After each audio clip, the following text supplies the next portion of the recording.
Joining me now is Texas Congressman Mike McCaul, who successfully defended his seat. Welcome, Congressman. Congratulations to you for a victory. Thanks, David. So you guys, the Republicans in the House are still short of a majority, but assuming you get there, how will you use that majority? A great question. I think we're going to pick up, we'll be at 225 to 230 based upon the information I have. We will get the majority back in Congress. Kevin McCarthy will be the Speaker, and I'll be the Chairman of the Foreign Affairs Committee.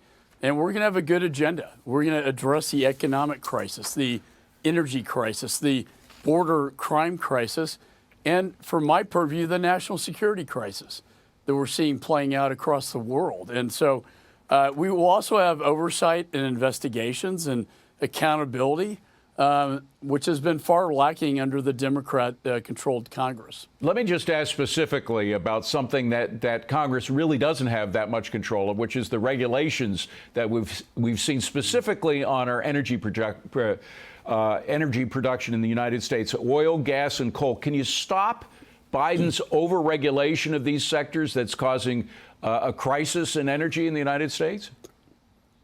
Yeah, we can, and there's a Supreme Court case, I think, that is in our favor on this. Look, I mean, he has shut down manufacturing of energy in this country. We were energy independent. Now we're dependent on foreign sources of energy, like the Middle East, going back to Jimmy Carter, right? I mean, the sanctions I put on Nord Stream 2 to block Putin's pipeline into Europe was waived by this president. This energy policy of his makes no sense at all, and now Europe is waking up to the fact that it was a disaster. This has to change. And you know what? Now Europe is craving for us to export LNG into terminals into Europe, and you're going to see it. And the Foreign Affairs Committee is going to be leading the charge on that. We have to, protect our allies with energy, not rely on foreign nation adversaries. But even if you have committee hearings on the subject, and it's a very important subject, is there anything, if he goes ahead anyway and continues to deny leases and permits, et cetera, I mean, you really can't stop him. He does have that authority in the executive, doesn't he?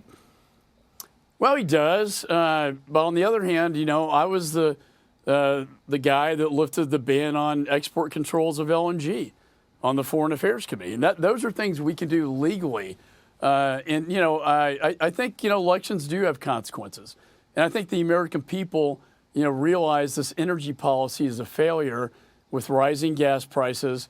It puts us, David, honestly, in a very dangerous situation as well, when we have to be reliant on foreign sources and beg, hat in hand, countries in the Middle East that the president calls pariahs, by the way. His foreign policy is reckless, dangerous, and energy is going to be a big part of my agenda. And yes, I do think we can do some things. And we also have the power of the purse.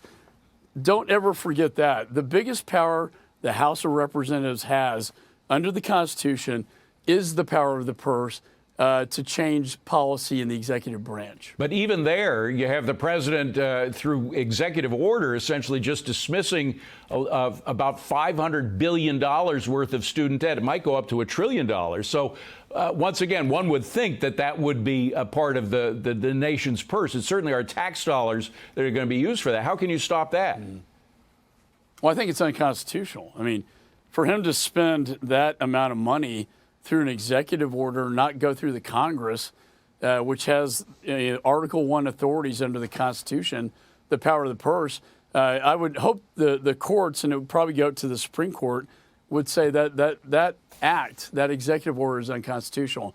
And you will see that those types of executive orders being challenged in court, but you're also going to see a Congress that's going to be passing new laws. And what we want to do, and I feel very good about our prospects in the Senate, that we're going to start passing bills and putting them on the president's desk.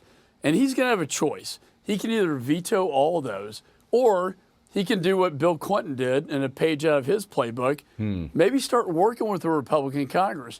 If I were advising him for a day, that's what I would advise him to do. But, Congressman, it's different now. I mean, it was thought yesterday when we thought that there was going to be a blowout, and there clearly hasn't been, that it would be tough for him to veto every bill that came in his desk. Now, he's more free to do that. I have a sense today that there's going to be a lot more vetoing going on than I thought there might have been yesterday.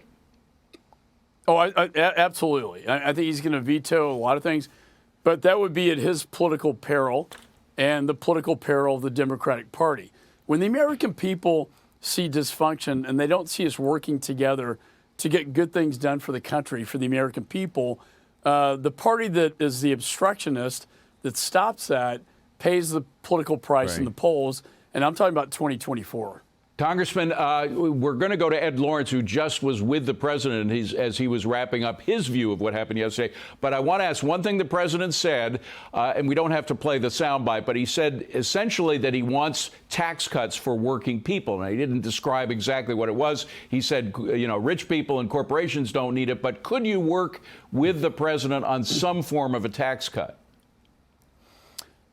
You know, I hope so. We would like to make, the Trump tax cuts permanent, right? But I don't think this president's going to go for that. No. So when you're looking at like issues related to China or border security or tax policies, I'm an eternal optimist. I do think we can pass small bills, small measures when it relates to taxes, border, China policy, that make it very difficult for the president to veto those. Well, good luck. It's going to be an interesting 2 years. Mike McCaul, again, congratulations on your win. We appreciate you coming in today.